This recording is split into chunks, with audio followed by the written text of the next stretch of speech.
Hello and welcome to Snapshot. I'm your host, Alan Wolfe, and on this edition, we invite you to come along with us on an exciting ride with the officers of the Coral Gables Police Department Bicycle Patrol. And here with us this morning, Officer Paul Pitts and Mary Whitley. What are we going to do today first? What's our first order of business? Well, number one is our actual first order of business, I believe, would be to do a safety check. Maybe, I don't know if we've gone over it before or not. Indeed we have. We have, as you may recall, if you saw our other show along with the Bicycle Patrol, we did show you what is expected when you're out on the road with a bicycle. And I guess really what you need to know is how you can safely operate the bicycle and what equipment you need. Correct. Real briefly. Real briefly, your basic safety checks of your bicycle are going to be kind of a shake and move of the front wheel, make sure the front wheel is sturdy. You're going to apply the front brake up here, and you're going to shake it back and forth a little bit just to see if there's any movement up here in the front portion, make sure it's all tightened down. Would there be a physical check of the tires like I'm doing to see if exactly. There's going to be inflated? Physical check of the tires, of the spokes. You want to make sure that they're all pretty tight. You want to make sure that you're not low on air. You're going to make sure that your brakes are clean of dirt and grease. I guess grease could be a real problem. Oh, most definitely. You don't stop too fast with grease on the front, and it could be a very pretty much of a hazard, not only for the clothing with it spitting back on us, but also with being able to stop in a hurry if we needed to. How about the chain? Would you check that normally? The chain basically, as you can see, is in the mid position. So that's what we want to do when we do the check. We just want to make sure that everything is lined up here. It appears to me everything's lined up. The derailleur is not bent. That's another portion that we want to look at. The front derailleur appears not to be touching the chain, which we want to make sure that it's not going to make a bend in here. Make sure it's not bent out of whack. The pedals appear to be secure on the bicycle. You just want to kind of take the portion of this and pull it back and forth, go up and down with it, make sure it's not loose. Okay. Of course, it's a hot day, we have our water in our bottle, our air pump is on, back tire is not low on air, all the spokes appear to be tight on the back of this. Actually, you check this bicycle probably as thoroughly or more thoroughly than the officer driving a patrol unit would do the same thing with their vehicle. More so because basically the officer in a patrol unit, he'll look for deficiencies, and some minor deficiencies don't have to be corrected right away. He can deadline the vehicle at the end of his shift. If it's a major deficiency, of course, he's going to deadline it then. On a bicycle, even a minor deficiency, we're going to have to correct the problem before we even go on patrol. Now, in terms of equipment that you need to wear, what is required before you get out on this bicycle? Perhaps legally and perhaps for your safety, or a combination of both? Okay, well, the legislature has passed a law, I believe, and they're trying to enact a bicycle helmet law here. And within our department, the scope of our department, we are required to wear helmets. They have to be ANSI or SNEL certified. This is for our protection. And we also wear eye protection. As you notice, I'm wearing sunglasses. So I actually need to put something on before I get on that bicycle? It would be a good idea. The sunglasses aren't necessary for the glare. We wear these out in Hollywood, too. Remember the Beverly Hills show? You've got to have these in Hollywood, you know. Excuse me. Go ahead. Yeah. But when you're riding the bicycle, you've got a lot of wind out here, as you can tell. Debris will fly through the air. When you're riding in traffic, a stone could kick up from a tire, hit you in the eye, and it prevents eye injury. These glasses are also certified as far as shatter resistant, and that if they do get hit with something, they won't shatter. The other items that we wear are gloves. That's for our protection also. If you go down on the bicycle or something should happen, it protects your hands. It also protects carpal tunnel. In other words, when you're riding a long time during the day on these bicycles or going on curbs, the shock from going down curbs and riding all day long will go right up to your arm, into your elbow, and up to your shoulder. It does not get absorbed by your whole body. It absorbs right here into your shoulder area. We're trying to prevent that by wearing padded gloves. So every precaution is actually taken to, first of all, keep you safe, because if you're not safe, then certainly you can't help the citizens, and that's what you're out here to do. Well, we're going to get on patrol now, and I'm going to go over here to to my bicycle, and Officer Whitley was showing me before how to dismount. You know why? Because I dismounted by falling on the ground, but that won't happen again. First order of business, kickstand goes up, and I guess we are off. So join us as we go on patrol with the Coral Gables Police Bicycle Patrol Unit. Come on along.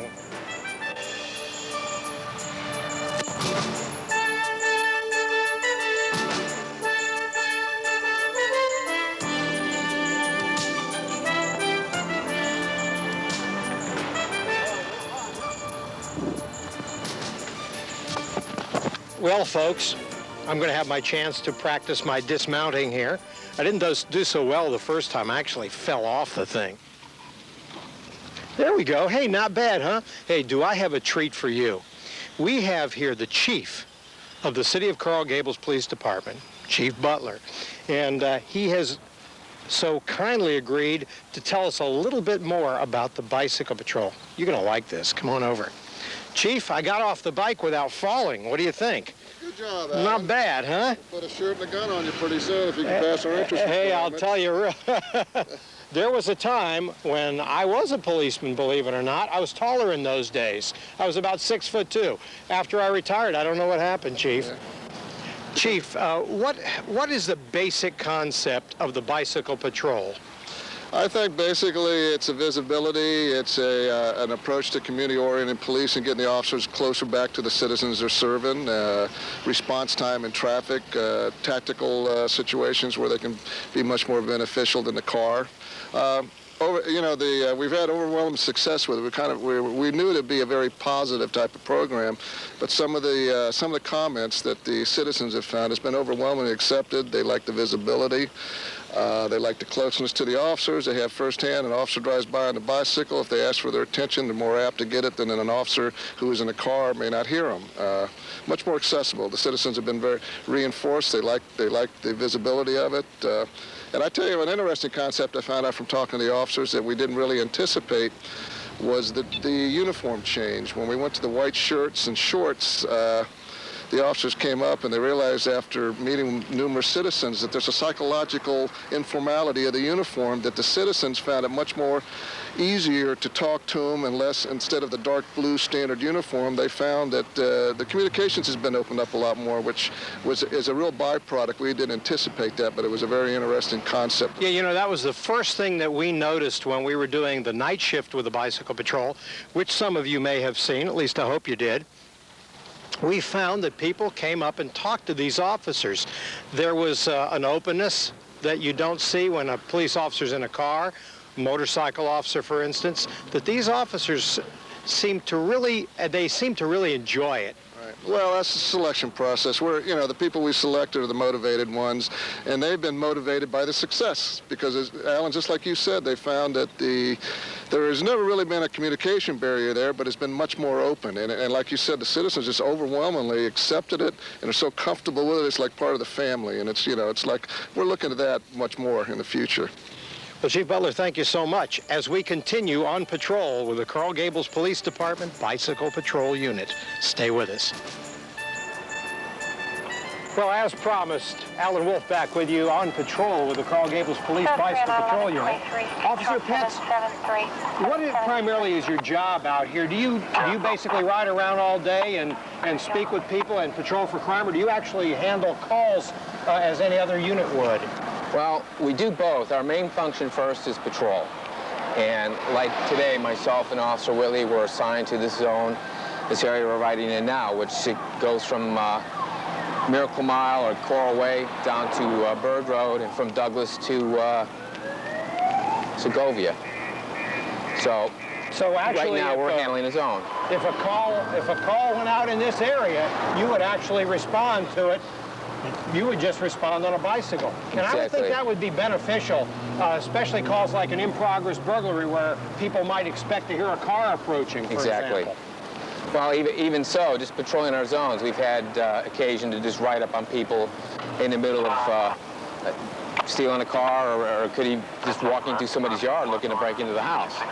And there you are. There we are. I'll bet it's a big surprise for them. It is.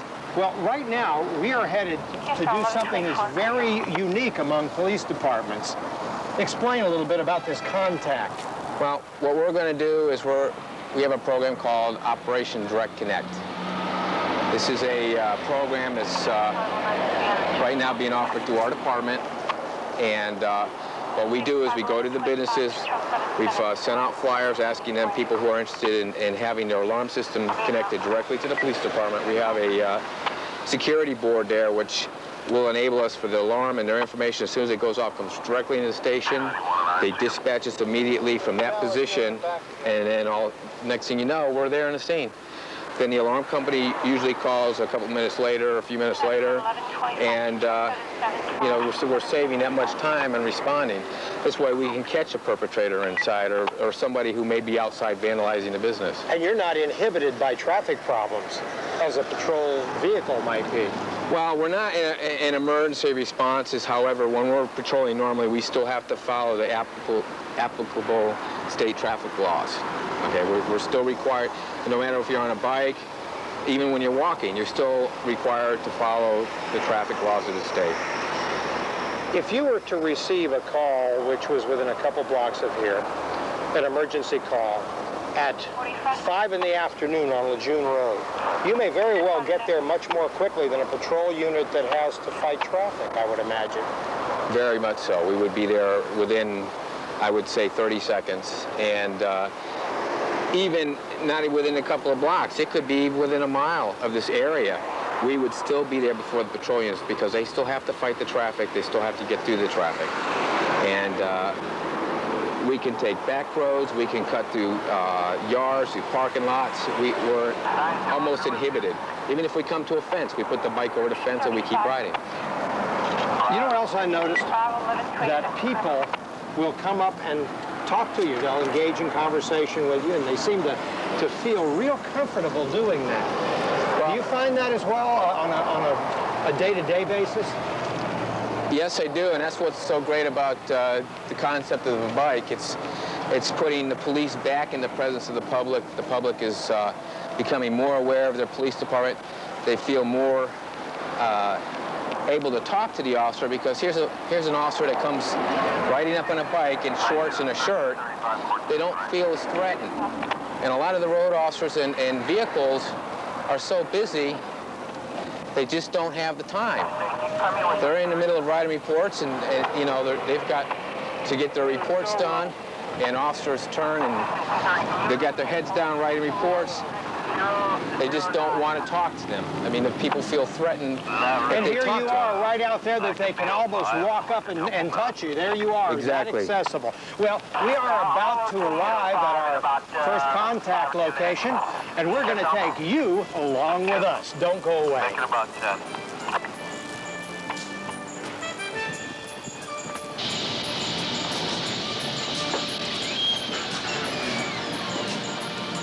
We're here at the Stone on the Wall store here in Coral Gables, where the officers are going to make their first stop of the day on their direct connection. Direct connect, direct connection? Direct connect. Okay, direct connect. How long have you been doing this? We've been doing this about 2 months, approximately 2 months, trying to get in contact and get everybody up on board, all the businesses that are interested in it. Well, great. We're going to do it now. We're going to see what you do here. And our first stop here is with somebody I met previously, Randy Cox. How are you? Hi. Good, thank you. What do you do here at the store? I'm a salesperson. Are you all ready to be directly connected? Yes. Okay, go right ahead. Okay, Rennie, what we're here to explain to you is how the program works and how it'll benefit you, and actually how it'll benefit the police department. Basically, what we have done is we've already sent out forms asking people who would be interested in the Direct Connect program. The forms were sent back to the station, and as you can see, you've left the time and date on here for us to contact you, and which we're here. Right. Basically, what I'm going to need you to do is have the boss fill out a form that has all the information about his alarm system and about his codes. Our program basically works on through your alarm company. They have to come in, they install a dialer to your phone that goes directly to our police station. Now, we have a state-of-the-art security system back in the back side of our communication section, which there's a woman or a man there that handles runs the computers back there. And what they do is when the alarm gets called into our station, basically through the phone lines, it goes right into that system, and it'll come up on a screen, and they will automatically dispatch us immediately. This is before it even gets to your alarm company. Right. Okay, then what'll happen is we'll be responding. Most of the time we'll already be on the scene, have checked the business, and everything will be either okay, or we may have found a break, we may have found somebody inside, we may have found a vandalism to the business. Then the alarm company will contact us after they've contacted whoever they're supposed to first, or if they're supposed to contact us first, they'll contact us first. But usually we'll already be on the scene. The program itself that we have doesn't cost you anything except for the program startup for the alarm company. The alarm company, your alarm company is the one that's going to have to install the system to our station.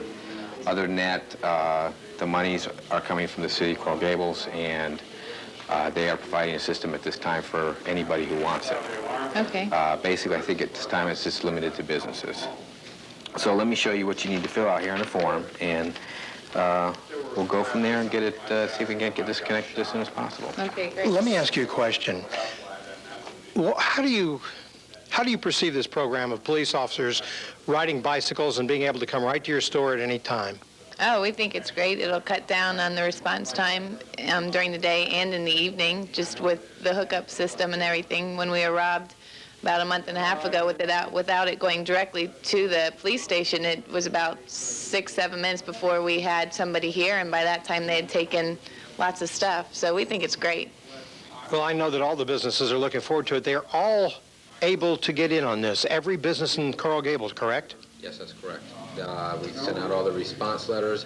All they need to do is send back the reply card and let us know that they are interested and when we can meet with them, and we will send someone out personally mainly from the bike patrol. They will respond to their location and talk to them and give them the details of the program, and they will have that officer there in front of them to ask them any questions they need to. Well, that is absolutely a wonderful program. As we move on here on Snapshot, don't go away.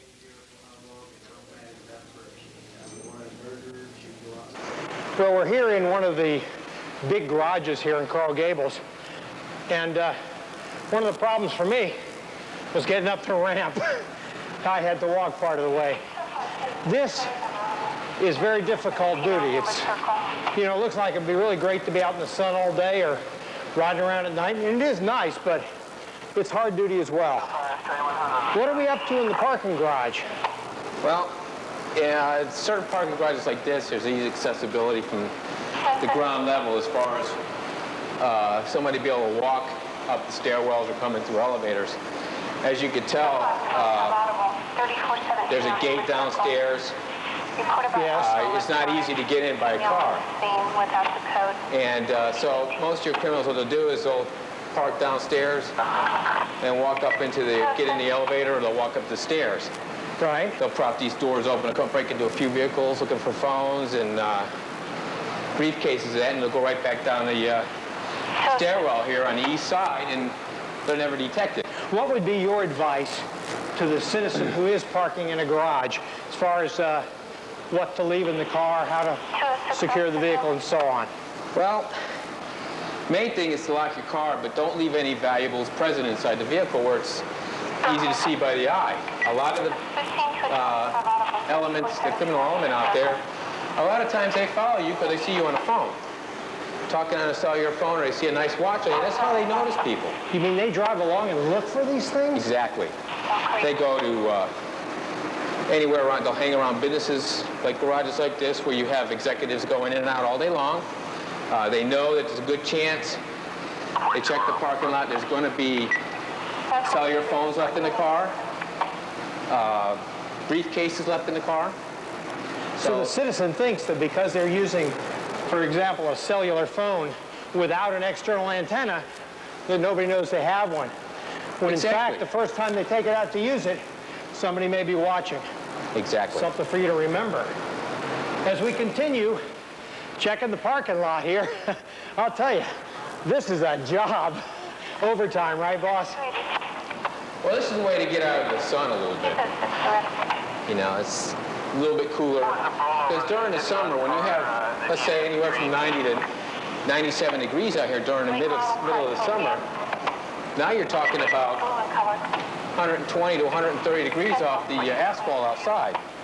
You need to get away from the asphalt occasionally, get where it's cooler. Indeed. As we continue here on Snapshot.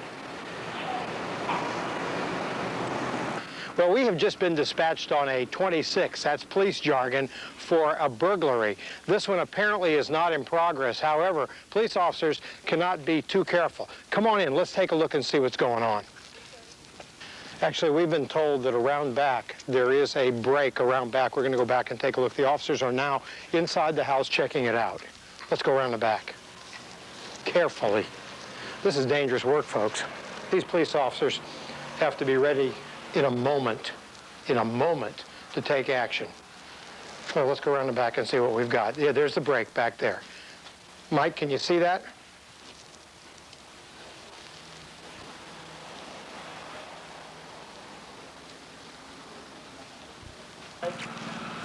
Well, there's an office here. They went in through there.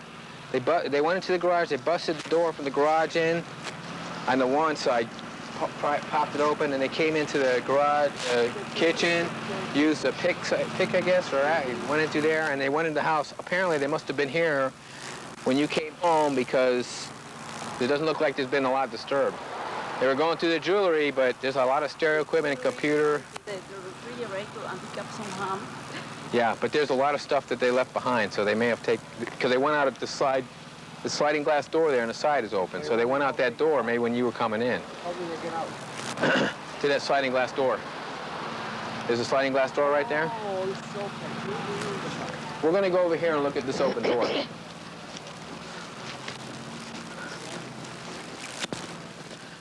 Yeah, the one, it's right over there. That's the break over there. They broke into a couple inner doors, and here's where they exited out there. Officer Pitts.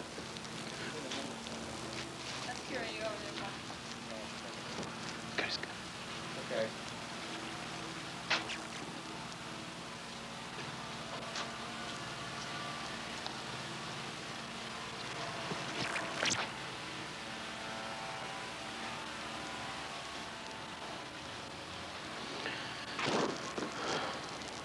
What's happening here is the officer is checking the house next door. We do have a door here that, well, there's a crack in the top of it, as you can see. And they don't know what the situation is. Again, a very dangerous job. Okay. You indicated back there that when these people came home, there very well could have been somebody in their house. Yes. What is your suggestion to people who come home, they suspect there's been a break-in? What should they do? Leave the house immediately and go to a neighbor's house, call the police. Do not go inside and check the residence. These people are very fortunate indeed that they didn't walk in on somebody Well, they who did was walk in dangerous. somewhat, and then they came back out. And that's the problem. Once you come inside and you see a break, first thing you should do is get to the closest exit and leave. Leave the search of the house to us, because a lot of times, if they're not armed, a lot of people have weapons in their homes, and they leave them at home, and a lot of these burglars can arm themselves once they come inside. A lot of times they'll locate the firearms in the homes and put them by the doorway, or they'll know where they're at so that they can use them if they need to escape. If they don't need to use them, they'll leave them on the scene. Here in Florida, citizens can have licenses that permit them to carry concealed firearms. What would you suggest to a person who does carry a concealed firearm, who does come home? Would their course of action be any different as far as going in the house or not going in than what you suggested before about definitely not going in? No, I would just basically say that same situation, same scenario. Basically, people have firearms. A lot of people collect them, or they may have them for protection. If you get to a situation where you come home and you find a break, don't go in and be John Wayne. Call the police, let the police handle it. You know, this city is fortunate, and we'll be there in less than 10 minutes. Most of the time, it only takes us 3 to 5 minutes to respond. You know, it was interesting.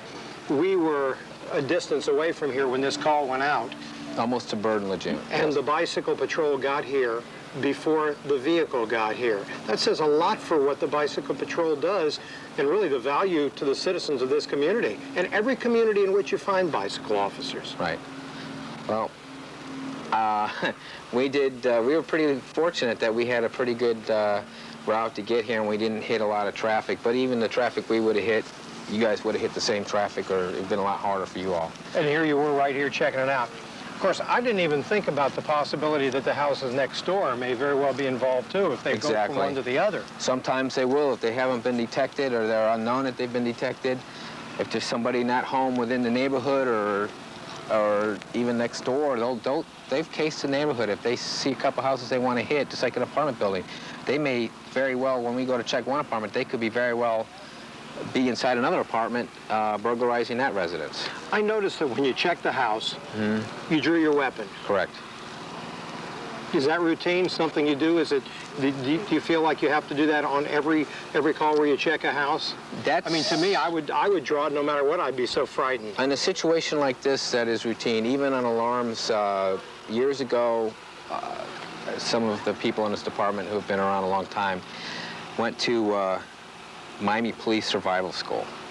And they taught us that anytime you respond to an alarm, you should have your weapon out. And yes, you should. We have a certain way that we're taught to use this weapon. This weapon is not going to accidentally discharge because we walk around, we don't have our finger on the trigger. If you noticed, if you saw it all, we had it on the side of the weapon. I did, I noticed immediately. And I had it out in front of me in a ready position, but not in a firing position. You've got to be ready to protect yourself because I guess if there is anybody in the house, they're already in there and they know the place better than you just by virtue of those few minutes. Exactly, and if they decide to run, they can run. They may run out the side. If not, they may shoot at us out the window.